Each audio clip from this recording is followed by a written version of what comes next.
先啊，继续是这个震动的消息。来看台北市议员徐卡心，伫个面册打出着滚啊张的相片，是要选台北市长的陈时中。伫个餐厅门口，甲一个女性牵手牵俊条，也有陈时中甲对方摸肩胛头。徐卡心是来警惕讲，安尼阁是红酒，阁是唱歌。 敢讲，这就是团水中的地高手咧。徐卡心阁讲吼，伊也有真侪相关的相片。啊，原来这个女性是台北市联合病院某一个婚宴区的副院长，伊的翁婿嘛伫个边啊。但是中竞选办公室是出来背会，讲这都是抹黑，讲因这拢是伫个公开的场合正常的社交，因对亚了者强烈来谴责，要求爱甲相片摕掉。 而且爱道歉。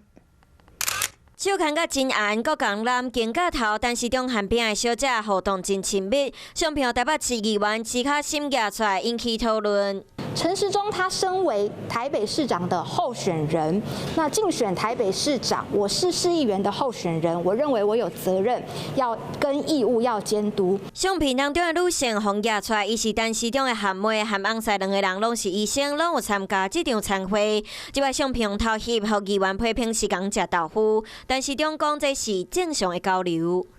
你没有跟人家牵手过？每一个人都有。 好，大家有适当的一个社交场合，那是一个公开的场合。好，那大家有适当的一些表达，好自己的一个相关的一个礼貌。但是中国批评这种偷翕行为已经是严重骚扰。是在医界或在艺文界、文化界里面，大家都相当有一个好，就是相当努力的人，来用看图说故事的方式对人格的污蔑，我觉得是不应该的哈。